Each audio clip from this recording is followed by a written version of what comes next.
आप सभी का सोशल मीडिया एम्स में स्वागत है और आज हम बात करने जा रहे हैं doctor Amardeep Singh, associate professor ENT विभाग के। सर, आपका बहुत बहुत धन्यवाद। आपसे बात करते हुए दर्शकों के लिए जानना चाहूँगा कि आपके विभाग में डॉक्टर साहब ये जो स्कल सर्जरी है, कहते बहुत ही डिफ़िकल्ट होती है और ये ऑपरेट आप करेंगे, क्या होती है और इतनी डिफ़िकल्ट क्यों है मानव शरीर में? हाँ जी सर, जो स्कल बेस सर्जरी है ये मानव शरीर का एक सबसे मुश्किल सर्जरी है, क्योंकि सबसे पहले तो दो कारणों से। सबसे पहले तो इस जगह पर पहुंचना बहुत मुश्किल है।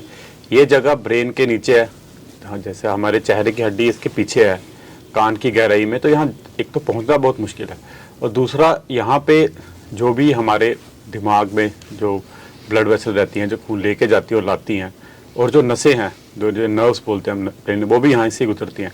तो यहाँ पे जब हम ऑपरेट करते हैं तो ये बहुत ही डिफ़िकल्ट हो जाता है, क्योंकि इन सारी जगहों के बीच में बीमारी होती है। तो इसलिए काफ़ी जो है डिफ़िकल्ट एरिया है इंसान के शरीर में ऑपरेट करने के लिए। डॉक्टर अमरदीप सर, खास करके जो आपकी स्कल सर्जरी है इसमें और नया जो है क्या है और एम्स इसको कैसे मरीजों को चंगा करने के लिए करेगा?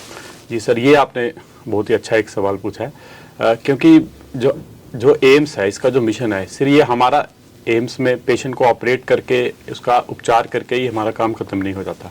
एम्स का मिशन है आगे टीचिंग, आगे रिसर्च करना।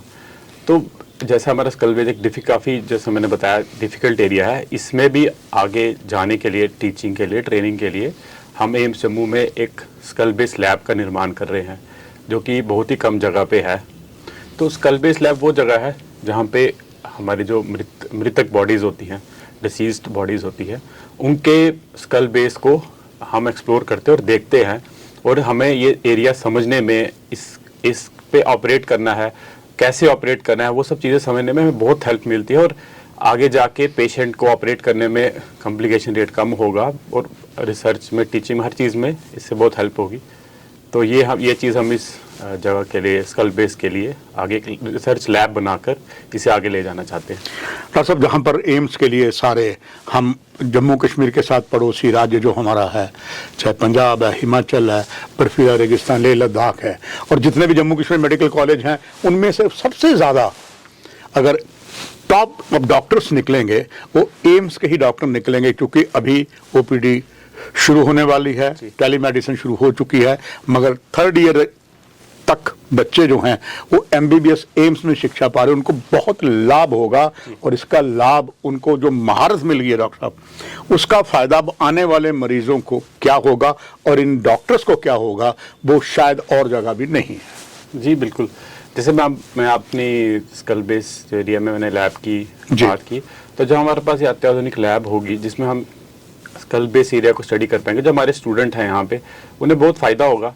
वो ये जो जटिल एरिया है, कम्प्लेक्स एरिया, उसे देख पाएंगे, उसे टच कर पाएंगे, समझ पाएंगे इस एरिया को।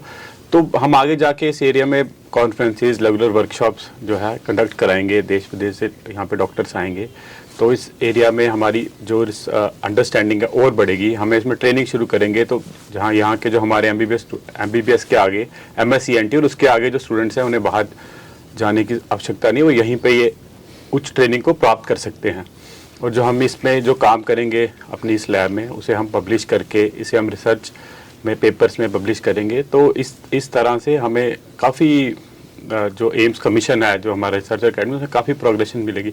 और जैसा कि आपने बिल्कुल सही कहा कि इसमें पेशेंट को क्या लाभ होगा, तो पेशेंट जो सारी जो लैब की जो एक्टिविटी होगी, जो हमारा पर्पस है, इसमें सारा लाभ पेशेंट का ही है, क्योंकि पेशेंट को ही उच्च उपचार अपनी ही स्टेट में मिलेगा।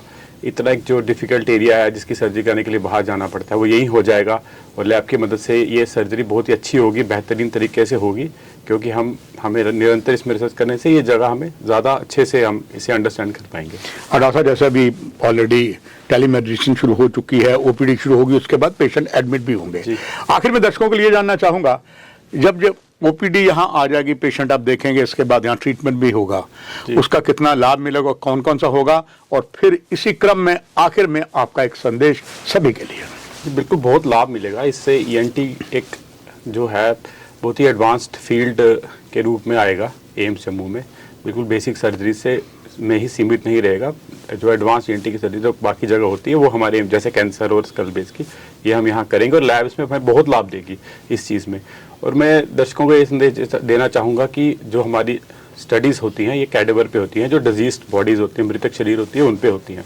तो जैसे कि तेलंगाना अभी हमारे देश में टॉप पे है, और बाकी स्टेट्स हैं जैसे कर्नाटका है, तमिलनाडु है, तो यहाँ पे ट्रेंड है कि लोग मृतक शरीर को साइंस को डोनेट करते हैं, मेडिकल कॉलेजेस को डोनेट करते हैं।